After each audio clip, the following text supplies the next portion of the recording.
comparison of institutional and non-institutional corrections. Introduction. Institutional and non-institutional corrections for jails and prisons are two approaches to rehabilitating criminals. The term corrections describes the administration of a system for monitoring offenders who have been apprehended, tried, and found guilty of a crime. There are two main inmate populations in the correctional system, those in institutional settings and those in the community. Institutional corrections have been the standard practice for centuries, but in recent years, it has become evident that non-institutional corrections are more effective as it allows offenders to remain in the community to complete their punishments and be productive. Discussion. The corrections system in the United States falls into the aforementioned two categories. Institutional corrections describe typical incarceration systems whereby convicted criminals are placed in prison or jail to serve their sentences, while non-institutional corrections refer to community-based approaches to punishment that do not involve offender imprisonment, for instance, probation or parole. In other words, offenders are held in a secure detention center in the latter setting. North Carolina has approximately 56 institutional corrections facilities. Some include Albemarle Correctional Institution, Alexander Correctional Institution, Bertie Correctional Institution, Caldwell Correctional Center, Franklin Correctional Center, and many others. Although their primary objective is to rehabilitate criminals, institutional and non-institutional corrections operate differently.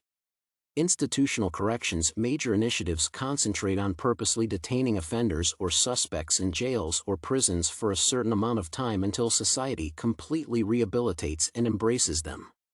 Broadly, the purposes of institutional corrections are incapacitation, retribution, rehabilitation, deterrence, and reparation.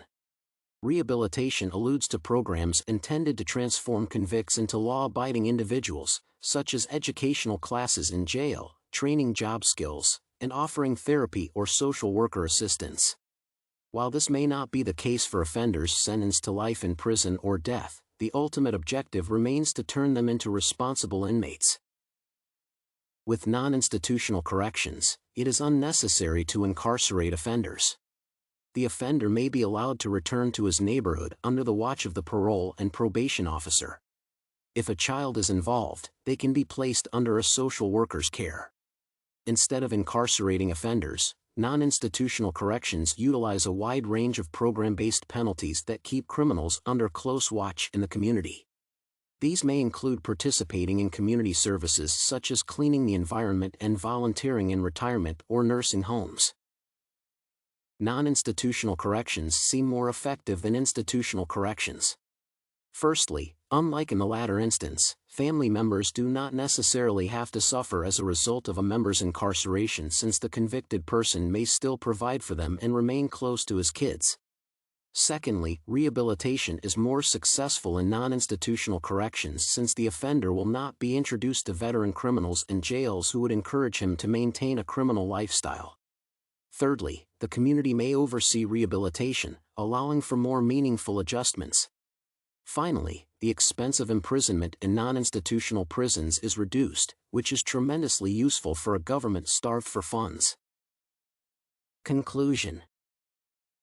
The prison culture and environment are vital to public safety and well-being. Most jails are state-owned and operated, even though private prisons are the subject of extensive policy discussion and public interest. This indicates that states are a crucial component of research for comprehending the far-reaching impacts of incarceration and the location of possible remedies. Corrections agencies at the state level must be responsible for instituting institutional policy changes. As illustrated in this paper, the penal system would be more effective if it reduced reliance on institutional corrections and instead embraced non-institutional corrections.